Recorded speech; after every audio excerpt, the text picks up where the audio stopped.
Bismillahirrahmanirrahim. Assalamualaikum warahmatullahi wabarakatuh. Alhamdulillahirabbil alamin wa bihi nasta'in wa ala umri dunya waddin.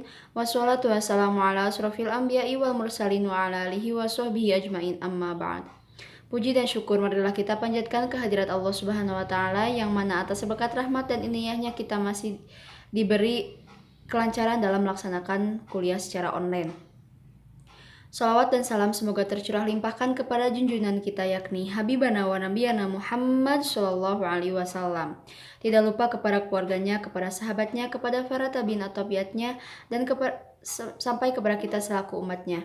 Syafaat dan inayahnya amin ya Allah ya Rabbal Alamin.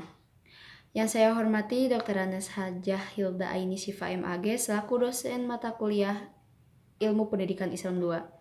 Izin memperkenalkan diri, nama saya Yosyulan Sari, saya berasal dari kelas PAIB semester 3, NIM 24062119055. Fakultas Pendidikan Islam dan Keguruan Universitas Garut. Di sini saya akan mempresentasikan teori-teori teknik evaluasi pendidikan Islam. Yang pertama yaitu pengertian teknik.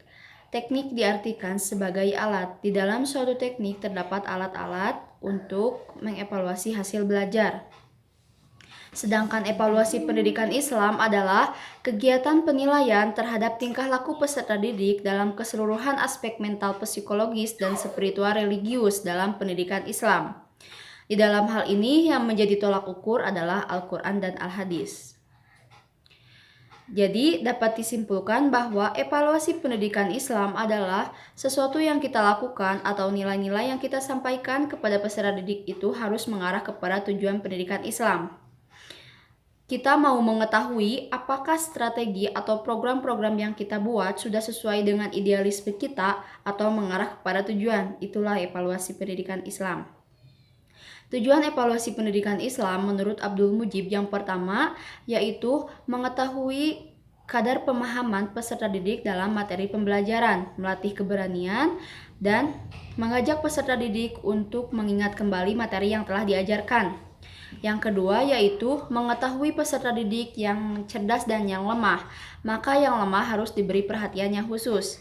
Yang ketiga yaitu mengumpulkan informasi yang dapat berupa untuk pengecekan yang sistematis terhadap hasil pembelajaran. Jadi dapat disimpulkan bahwa teknik evaluasi pendidikan Islam adalah suatu cara atau alat untuk mengadakan evaluasi hasil pembelajaran. Menurut Ari Kunto terbagi menjadi dua bagian. Yang pertama yaitu teknik tes. Dalam bahasa Prancis kuno yaitu testum, artinya piring yang menyisihkan logam-logam mulia. Jadi dapat disimpulkan adalah suatu alat untuk mengadakan penilaian berbentuk suatu tugas atau serangkaian tugas terhadap siswa atau sekelompok siswa untuk mengadakan nilai, tingkah laku, dan prestasi siswa tersebut. Adapun contohnya antara lain yang pertama yaitu tes lisan, yang kedua tes tertulis, yang ketiga yaitu tes objektif, dan yang keempat tes subjektif atau esai. Yang kedua yaitu teknik non-tes adalah hasil pembelajaran berupa pengetahuan teoritis, keterampilan, dan sikap. Pengetahuan teoritis dapat diukur dengan menggunakan teknik tes, sedangkan keterampilan dapat diukur dengan menggunakan perbuatan, dan sikap atau pertumbuhan psikologi dapat diukur dengan menggunakan teknik non-tes. Antara lain teknik non-tes yang pertama yaitu observasi atau pengamatan.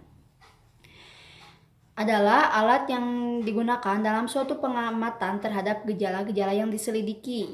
Yang kedua yaitu wawancara atau interview adalah alat pengumpulan data secara bertatap muka. Di dalam evaluasi terdapat dua wawancara. Yang pertama ada wawancara terpimpin.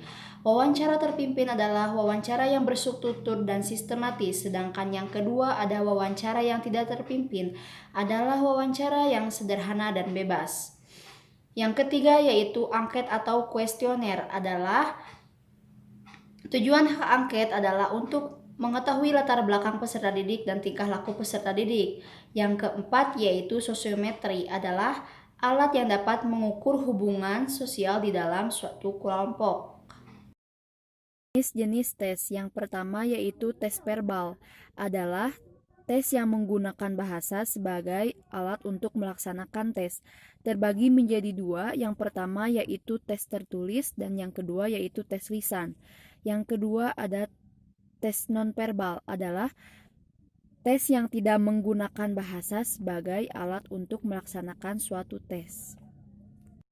Dalam segi fungsinya, tes dibagi menjadi 6 golongan. Yang pertama yaitu tes seleksi atau diartikan sebagai ujian saringan atau ujian masuk.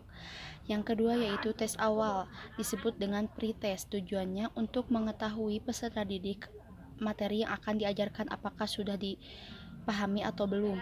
Yang ketiga yaitu tes akhir, artinya disebut dengan post-test. Yang keempat yaitu tes diagnostik. Sesuai dengan namanya, diagnosis artinya pemeriksaan. Jika hasil pemeriksaan itu rendah terhadap peserta didik, maka harus diberi bimbingannya khusus agar dapat menguasai materi pembelajaran. Yang kelima yaitu tes formatif, yang bertujuan untuk mengetahui sudah sejauh manakah pengetahuan peserta didik setelah mengikuti proses pembelajaran. Yang keenam yaitu tes sumatif, yaitu tes hasil belajar yang dilaksanakan setelah sekumpulan satuan program pengajaran selesai diberikan. Golongan tes berdasarkan psikis. Yang pertama yaitu tes inteligensi yaitu tes bertujuan untuk mengungkapkan kecerdasan peserta didik. Yang kedua, tes kemampuan. Suatu tes yang bertujuan untuk mengungkapkan kemampuan dasar bakat terhadap peserta didik. Yang ketiga, tes sikap, yaitu tes yang bertujuan untuk mengungkap sikap peserta didik terhadap sesuatu. Yang keempat, tes kepribadian, yaitu tes yang bertujuan untuk mengungkap ciri-ciri khas terhadap peserta didik yang bersifat lahiriah, sebagaimana contohnya gaya bicara, cara berpakaian, dan kesenangan. Yang kelima yaitu tes hasil belajar atau disebut dengan tes hasil prestasi belajar. Sekian dari saya, mohon maaf bila ada kesalahan. Wallahul muwaffiq ila aqwamit thoriq. Wassalamualaikum warahmatullahi wabarakatuh.